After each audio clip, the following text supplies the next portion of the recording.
بسم اللہ الرحمن الرحیم۔ السلام علیکم۔ دلی کا بادشاہ جنگل میں تنہا گھوڑا دوڑا رہا تھا۔ تیز رفتار گھوڑے پر سوار ہرن کے تعاقب میں اپنے ساتھیوں سمیت بہت دور نکل گیا تھا۔ کئی میل تک گھوڑے نے بڑھ رفتار ہرن کا تعاقب کیا، لیکن آخرکار وہ گھنی جھاڑیوں میں غائب ہو گیا۔ سخت گرمی کا زمانہ تھا، دوپہر کا وقت تھا، گرم ہوا سے جسم جھلس رہا تھا، پیاس کی شدت سے ہونٹ خشک تھے اور حلق میں کانٹے چبھ رہے تھے۔ شاہ جہاں نے گھوڑا روک کر جسم سے پسینہ پونچھا اور سوچنے لگا کہ پانی کی تلاش میں کدھر جائے۔ گھوڑا بھی گرمی کی شدت سے ہانپ رہا تھا۔ کئی میل چلنے کے بعد کسی بستی کے آثار نظر نہ آئے، البتہ بہت دور کچھ جانور چرتے نظر پڑی اور بانسری کی آواز بھی تیز جھونکوں کے ساتھ محسوس ہوئی۔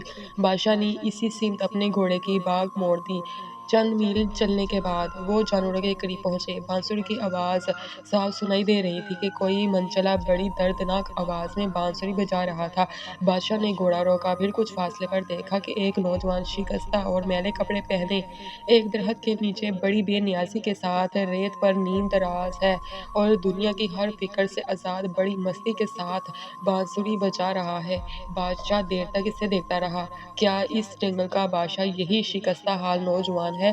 شاہ جہاں نے سوچا۔ نوجوان بانسری بجانے میں مگن تھا۔ اس نے سر اٹھا کر ایک نظر دیکھا، ہو نہ ہو کوئی شکاری ہوگا، دل ہی میں سوچا اور بانسری بجانے لگ گیا۔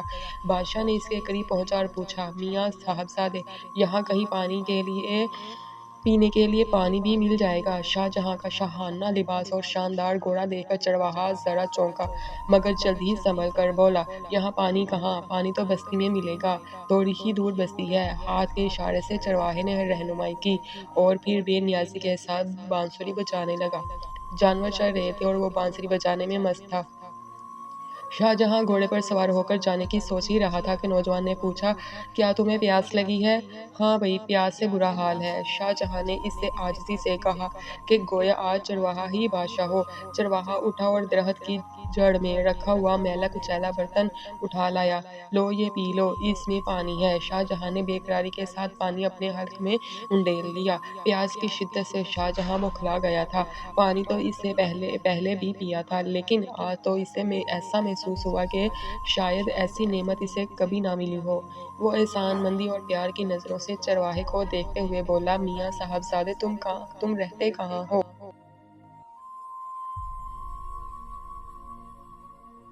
اسی بستی میں رہتا ہوں، چند میل دور اسی بستی کی طرف اشارہ کرتے ہوئے چرواہے نے بتایا۔ تم کبھی شہر بھی گئے ہو؟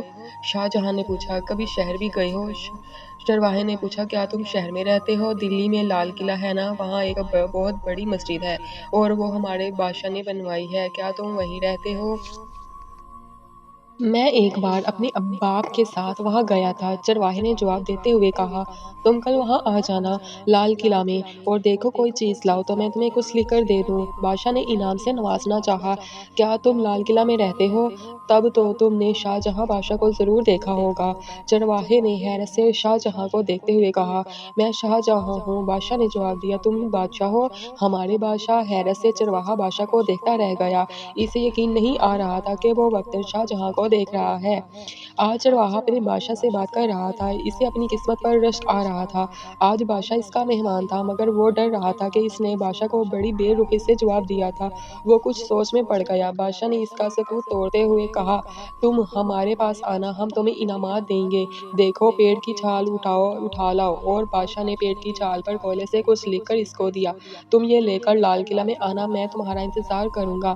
اور شاہ جہاں وہاں سے لوٹ آیا۔ کئی دن گزر گئے۔ شاہ جہاں میزبان کا بے چینی سے انتظار کرتا رہا۔ وہ سوچ رہا تھا، میں اپنے میزبان کو انعام دے کر مالا مال کر دوں گا۔ جمعہ کا دن تھا۔ بادشاہ جمعے کی نماز پڑھنے کے لیے جامع مسجد جا چکا تھا۔ لال قلعہ میں کئی روز سے چرواہے کا انتظار تھا۔ آج دوپہر کے وقت چرواہا قلعہ کے پھاٹک پر پیڑ کی چھال لیے ہوئے پہنچا تو قلعہ کے محافظوں نے اسے ہاتھوں ہاتھ لیا اور اسی وقت اسے شاہ جہاں کی خدمت میں جامع مسجد بھجوا دیا۔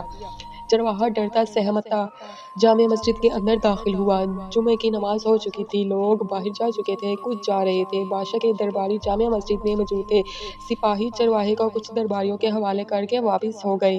چرواہے نے پوچھا، بادشاہ کہاں ہیں؟ دیکھو وہ محراب کے قریب بیٹھے ہیں، وہی بادشاہ ہیں۔ درباریوں نے ایک شخص کی طرف اشارہ کرتے ہوئے بتایا، شاہجہاں اس وقت بڑی عاجزی اور لجاجت سے دعا مانگ رہا تھا۔ نہیں، میں تو شاہ جہاں بادشاہ کو پوچھ رہا ہوں، جنہوں نے لال قلعہ بنایا ہے اور جو لال قلعہ میں رہتے ہیں۔ چرواہے نے نہایت سادگی سے اپنی الجھن صاف کرنا چاہی۔ ہاں بھائی، یہی شاہ جہاں بادشاہ ہیں۔ درباریوں نے اسے اطمینان دلانے کی کوشش کی۔ وہ کچھ دیر بادشاہ کو دیکھتا رہا۔ اس کی سمجھ میں نہیں آ رہا تھا کہ ایک شخص دونوں ہاتھ پھیلائے گڑ گڑا کر فقیروں کی طرح کیا مانگ رہا ہے اور کیوں مانگ رہا ہے۔ اس سے رہا نہ گیا، اس نے پوچھا، یہ بادشاہ کیا مانگ رہے ہیں اور کس سے مانگ رہے ہیں؟ یہ تو بادشاہ ہے، لال قلعہ والے بادشاہ۔ ہاں، یہ خدا سے مانگ رہے ہیں۔ خدا سے ہر ایک مانگتا ہے، چاہے وہ بادشاہ ہو یا فقیر۔ چرواہا ایک دم خاموش ہو گیا، پھر یکایک وہ ایک طرف کو چل دیا۔ درباریوں نے اسے جاتے دیکھ کر روکنا چاہا، لیکن وہ کسی طرح نہ رکا۔ لوگوں نے اسے بہت روکا، جانے کی وجہ پوچھی، لیکن اس نے کچھ نہ بتایا۔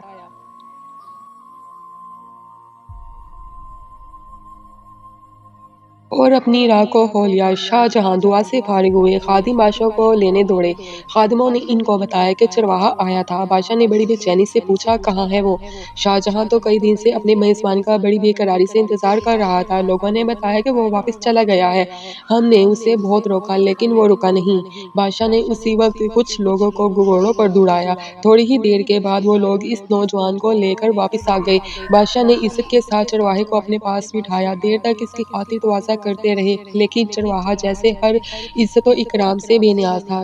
شہنشاہ نے اس سے پوچھا، میاں تم مجھ سے ملنے آئے ہو اور پھر ملے بغیر ہی واپس ہو گئے، آخر کیوں؟ وہ خاموش رہا۔ شاہ جہاں نے اس سے دوبارہ متوجہ کیا، میں تو تمہارا بڑی شدت سے انتظار کر رہا تھا اور تم ملے بغیر ہی واپس جا رہے تھے، آخر کیوں؟ وہ خاموش رہا۔ بتاؤ تو صحیح، آخر بات کیا ہوئی؟ میں آپ سے انعام لینے آیا تھا، مگر میں نے دیکھا کہ آپ تو خود ہاتھ پھیلا کر مانگ رہے تھے۔ جب آپ خود مانگ رہے تو بھلا مجھے کیا دیتے؟ میں نے دل میں فیصلہ کیا کہ میں بھی کیوں نہ اسی سے مانگوں جس سے آپ مانگ رہے تھے۔ چرواہے نے بڑی سادگی اور جرأت سے کہا، اس کہانی کی تاریخی حیثیت کیا ہے اور کہاں تک یہ صحیح ہے؟ ہمیں اس سے کوئی بحث نہیں، ہمیں تو مطلب اس ایمان افروز سبق کا ہے جو اس واقعے سے ملتا ہے۔ اگر یہ واقعہ من گھڑت ہے تو بھی یہ حقیقت ہے کہ چرواہے کی زبانی ایسی تعلیم دی گئی ہے جس پر جتنا غور کرے ایمان و یقین میں اضافہ ہی محسوس ہوگا۔ ناظرین، اگر آپ کو میری ویڈیو اچھی لگتی ہیں تو پلیز چینل کو سبسکرائب کرنا مت بھولیں۔ ملتے ہیں اپنی اور نئی ویڈیو کے ساتھ۔